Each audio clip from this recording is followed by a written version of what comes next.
Your children are not your children. They are the sons and the daughters of life, longing for itself. They come through you, but they are not from you. And though they are with you, they belong not to you. You can give them your love, but not your thoughts. They have their own thoughts. They have their own thoughts. You may house their bodies, but not their souls, for their souls dwell in a place of tomorrow, which you cannot visit, no, not even in your dreams. You can strive to be like them, but you cannot make them just like you. Strive to be like them, but you cannot make them just like you. Your children are not your children. They are the sons and the daughters of life, longing for itself. They come through you, but they are not from you. And though they are with you, they belong not to you. You can give them your love, but not your thoughts. They have their own thoughts. They have their own thoughts. You may house their bodies, but not their souls, for their souls dwell in a place of tomorrow, which you cannot visit, not even in your dreams. You can strive to be like them, but you cannot make them just like you. Strive to be like them, but you cannot make them just like you.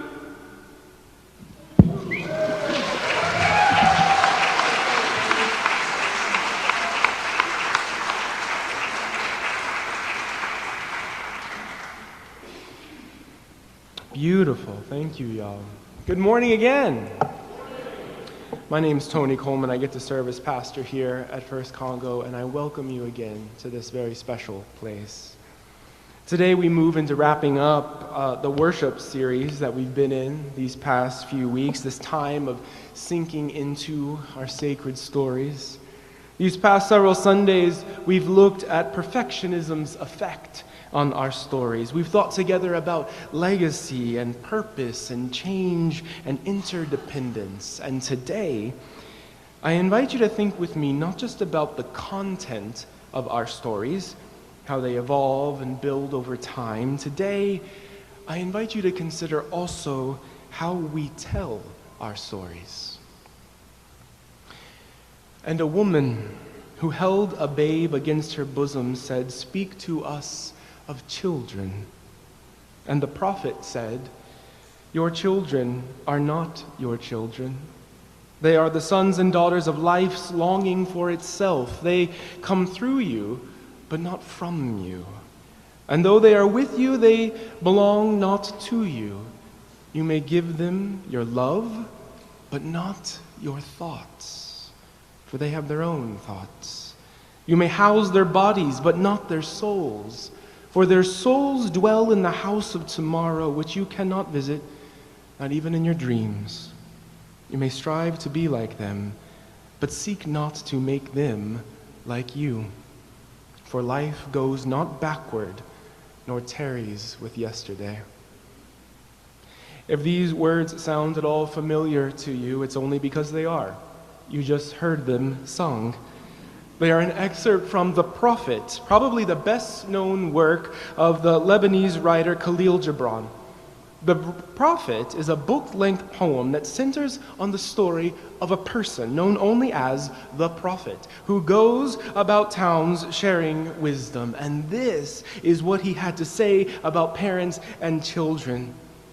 The musical group Sweet Honey in the Rock liked his words so much, they decided to set them to music, and thus this morning's anthem. The words are beautiful, but weird, right? They seem to fly in the face of so many of our most basic parenting instincts, particularly the line, "You may give them your love, but not your thoughts." Don't give them your thoughts, says the prophet. What else is child rearing? Whether you're a parent or a grandparent or even a stranger on the street watching a kid about to walk into traffic, isn't the job of adults to give youth our thoughts? The notion feels strange. Then, too, if the prophet has put such a high premium on children's autonomy, we might wonder, who else have we been giving thoughts to that we shouldn't have? What about our spouses? Should we not tell them when they've made a mistake? How they shouldn't have said that hurtful thing? How they should take this clearly superior route to the grocery store rather than the one they're about to take? Should children likewise not share their thoughts with their parents? Should we not tell the people who raised us how they failed? How they were too controlling or not nurturing enough? How we've learned all the ways that they lied to us for all those years or broke boundaries they should have more thoughtfully held? Do friends not need to share our thoughts with one another? Should citizens not share their thoughts with their governments? I, at least, find myself wanting to ask this prophet, where do we draw the line?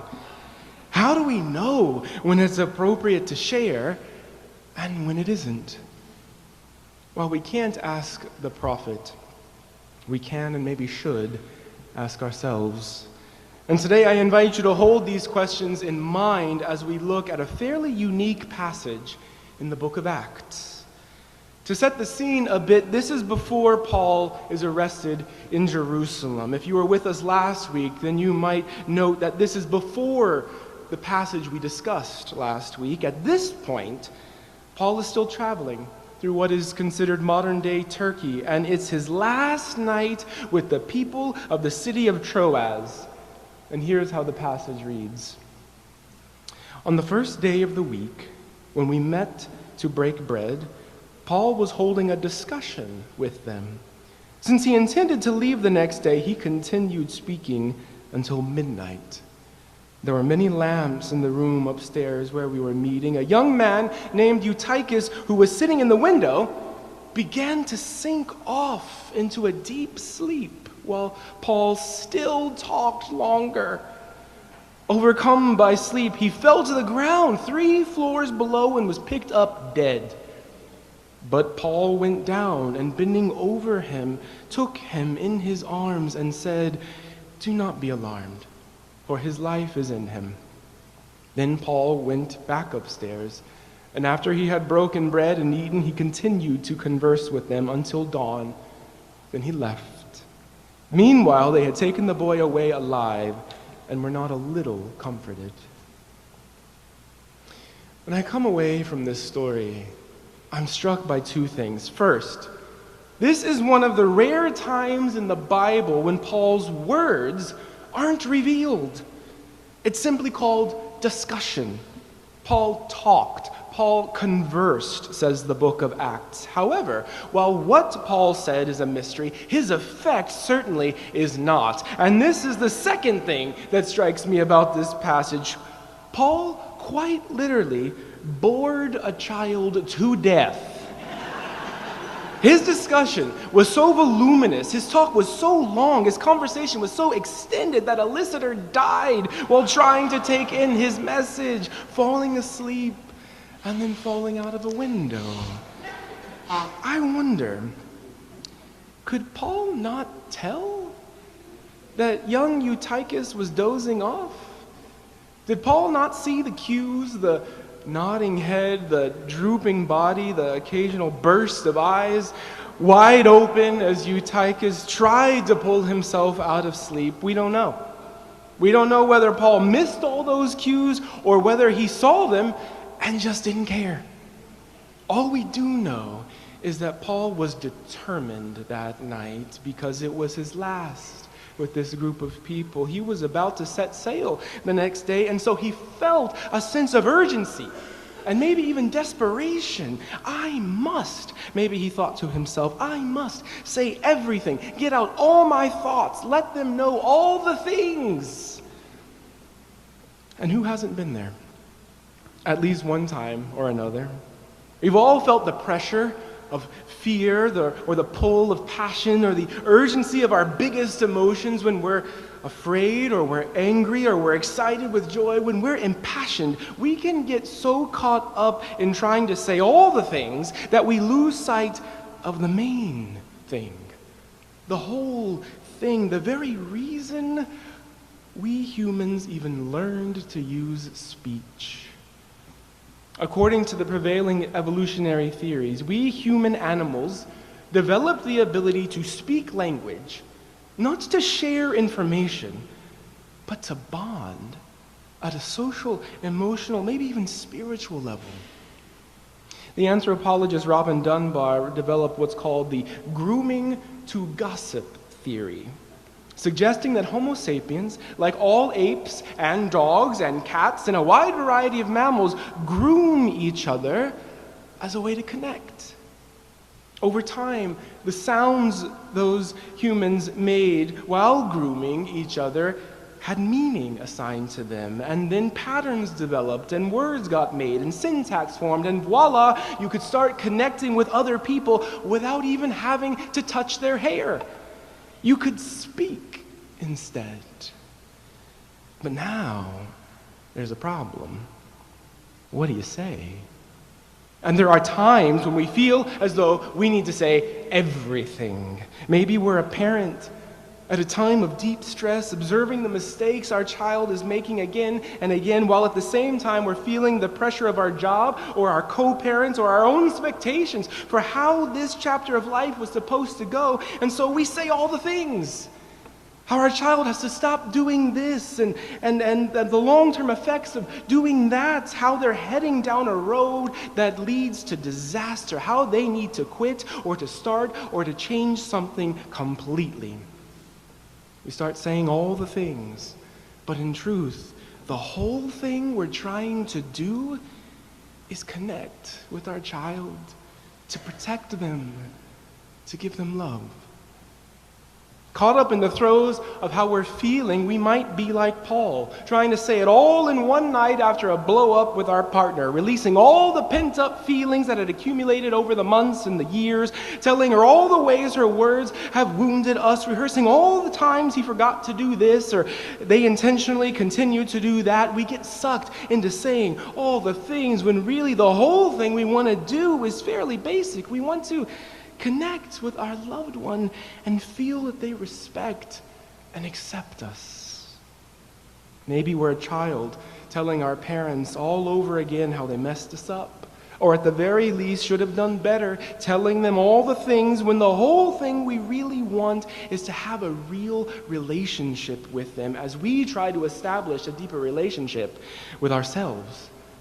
Maybe we're an employee recounting a list of grievances with our boss, saying all the things we want, and the whole thing we need is to know our gifts are seen and valued. Maybe we're an elected official trying to convince everybody that everything is fine by saying all the things, reciting all the stats and pointing to all the charts, all the things, when in fact the whole thing those living in any place need is connection with their elected officials, connection with people who realize that it's really hard to feel safe in a city where folks in army fatigues keep killing the people who live here.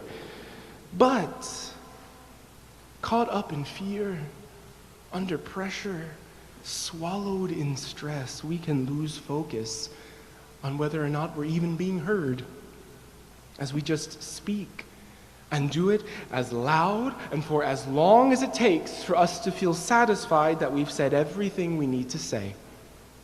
We start treating language as a tool meant only for transferring knowledge from one brain into the world. And we forget its original, natural purpose: to share stories, to create bonds, to connect. Connection is why today's reading, in fact, even made it into the Bible. It clearly was not because of Paul's teachings. We don't even know what he said. The reason why this story made it into the Bible is because Paul, despite his long speeches, eventually did make a connection. He came down literally got onto Eutychus's level, and there, on the ground, right beside him, Paul connected, touched him, held him, maybe brought an ear to his chest to see whether the young man was still breathing. And in that posture, in that moment of intimacy, that's when new life happened. That's when he achieved his goal, communicating the good news of Jesus Christ. You see, this is a religion that says God so longed to be with us, so deeply desired to know us, that God came to live amongst us, as us. This is a religion that pivots around a man, a savior, a prophet who connected with the very people his society had kicked to the curb. This is a religion in which God comes not simply to discipline and to chastise, but instead comes to listen and to break bread and to wash feet. At the center of this religion, then, are stories like the one we see today. Stories of wildly different people, men and women, Jews and Greeks, slaves and free, young and old, rich and poor, all kinds of mainstream folks and total misfits coming together with deep heart. For this very reason, at the center of this religion is a kind of faith that feels more and more ridiculous as we continue on our present trajectory. I don't mean faith in Christian theology. I don't mean faith in the doctrines of this tradition. As we sink deeper into our silos and give over our ability to tell stories to social media platforms and give over to AI our ability to read and to interpret human speech, the faith that feels ever more ridiculous is the conviction that lies at the foundation of the gospel.